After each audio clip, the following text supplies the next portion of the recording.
My dad played in college, and my brother, who's 3 years older than me, he played, since he was little, and so I kind of grew up around the baseball field, and softball is pretty prominent in Southern California, so ever since I was little, I started on an actual team at age 5. Yeah, I've always been tall too, so that's kind of helped with athletics, but I loved softball and was pretty good at it, so I figured I'd kind of continue playing, and I enjoyed it a lot. It was a great way to make friends, and kind of grew up playing with the same girls, so. A lot of them, yeah. There's a lot of girls that I grew up playing with that are playing in college now, so it's always fun seeing girls at tournaments, or there were some in the Big East. Some of my best friends play in schools in the Big East, so when we were in the Big East, I was able to play them, which is fun.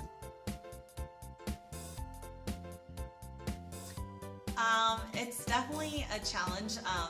Going up and having to pitch against your best friend is fun and exciting, but it also makes you have to work a little bit harder. But it's definitely a neat experience that not many people get to have. I think from a young age, I always planned on pursuing that dream of playing in college, and although I played volleyball and basketball too, I knew softball was kind of where I put all of my heart and effort in, and after all the hours and hours of experience and work that I put into it, I knew that's kind of what I wanted to pursue for college. Of course, it's definitely something that is a challenge, and it's a lot of work. Being a college Division I athlete is something that you have to choose and you have to love, and a lot of student athletes say it's a love-hate relationship. It does take a lot of effort, a lot of work, but it is so rewarding that at the end of the day, it's definitely worth it. For my major, I have a lot of early classes, and we also have early workouts, so not much sleep. And you have workouts, you have practices basically every day along with the classes, so it kind of depends on what season we're in. During the actual softball season, we're traveling all the time. I mean, there's several weeks in a row that we'll be gone 4 out of the 7 days, so you definitely have to learn how to manage your time and how to approach your teachers and be diligent with your work in order to stay on top of things and be able to stay a student athlete.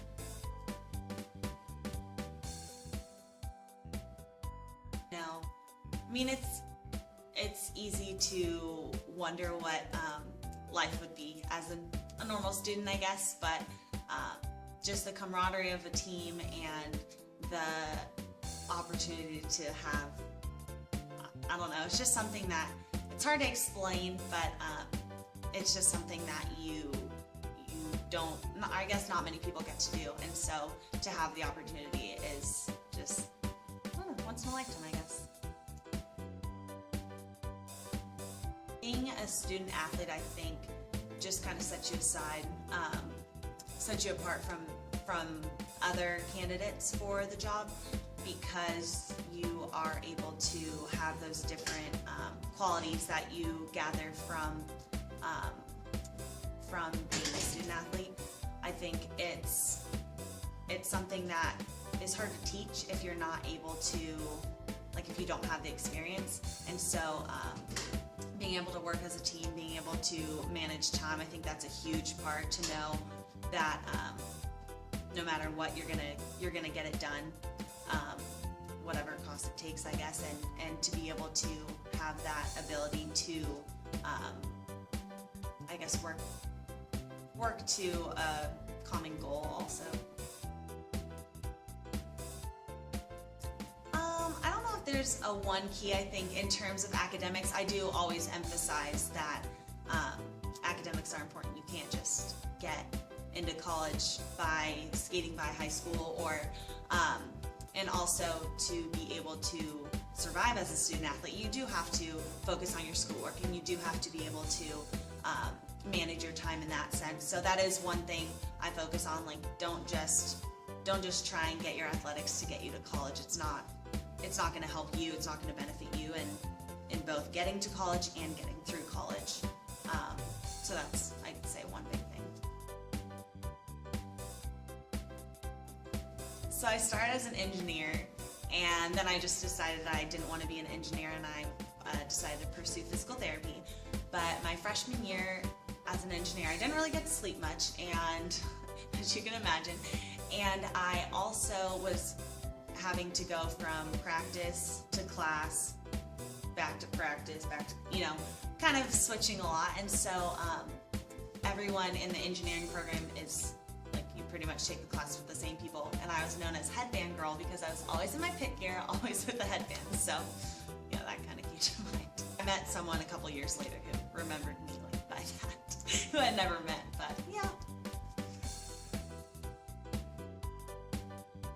I think I'd have to shout out to Life Skills. They are an incredible program that really focus on us as people rather than as athletes. I mean, they help us in all aspects. There's so many opportunities that they provide. There are so many just different programs that they have for us to show us how to survive outside the world as athletes, because most of us, that's all we know. We've been playing since we were little, and once we're done in college, unless, the select few that get to move on after college and pursue their athletic career, we don't really know how to act without the athletic side. So Life Skills has done an incredible job. They keep coming up with new things to surprise us, that they really are preparing us for what life is after college, and the people there are great, and just everybody in the athletic department and just all surrounding us. It's been very helpful to have people that care and people that want to help us and want us to succeed.